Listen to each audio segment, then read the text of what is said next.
एकादशी तिथि विद्यमान है। मकर संक्रांति, नया एक जागृति का योग आपकी राशि में बनता दिखाई दे रहा है और ये आपके लिए विजय का शंखनाद करने के लिए बहुत सुंदर योग देता दिखाई दे रहा है। लेकिन ध्यान रखिएगा, इस समय चीज़ें आपके बहुत फेवर में हैं, लेकिन स्वास्थ्य के मामले में थोड़ा सा कहीं ना कहीं परिवर्तन का योग बनता दिखाई दे रहा है। एग्रेसिवनेस थोड़ी टालने का प्रयास कीजिएगा। सूर्य का ये परिवर्तन जो हो रहा है, मकर में प्रवेश हो रहा है, ये आपके लिए बहुत कल्याणकारी रहेगा।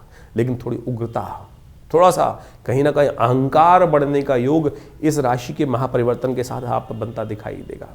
चतुर्ग्रही योग का निर्माण बहुत जल्दी होने जा रहा है और वो चतुर्ग्रही का योग यदि इस बात का ध्यान रखते हुए कार्य नहीं किया तब फिर नेगेटिव हो सकता है। तब आपको इन सब बातों का ध्यान रखते हुए कार्य करने की ज़रूरत है। मन को साधिए, ये सबसे बड़ी आवश्यकता है। मकर संक्रांति के दिन आपकी राशि के दृष्टिकोण से कुछ खास प्रयोग आपको करने का प्रयास करना चाहिए। आपको उड़द की दाल और चावल का दान अवश्य करने का प्रयास करना चाहिए इस दिन।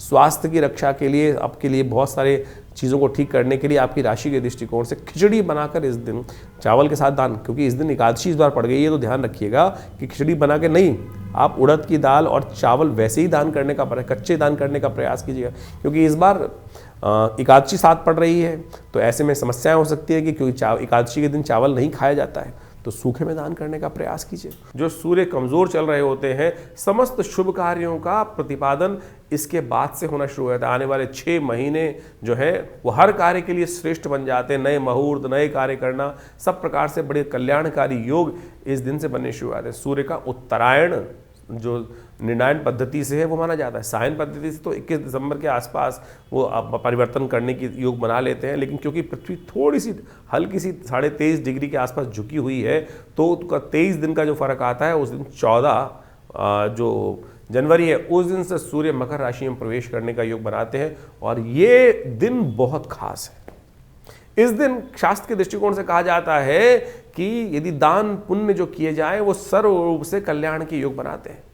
इस दिन पितरों के निमित्त शास्त्र में कहा गया है तर्पण इत्यादि, ब्राह्मण भोजन इत्यादि अवश्य, और साथ साथ तर्पण तो सबसे श्रेष्ठ है। ये गायत्री का यज्ञ करना बड़ा श्रेष्ठ माना जाता है। घटना बताती है कि महाराज सगर के 60,000 पुत्र थे और महाराज सगर ने अश्वमेध यज्ञ किया था, और अश्वमेध यज्ञ करते करते समस्त जो लोग थे वो घोड़े के पीछे चल रहे थे। घोड़ा कहीं खो गया। इंद्र ने, कहा जाता है कि उस घोड़े को ले जाकर महाराज कपिल जहाँ विशेष तौर पर साधना रथ थे वहाँ उस घोड़े को बांध दिया, क्योंकि उसके बाद जब सगर के पुत्र वहाँ ढूंढते ढूंढते घोड़े को पहुँचे तो देखा कि महामुनि वहाँ बैठे हुए हैं और किसी ना किसी, क्योंकि महाराज सगर के पुत्र थे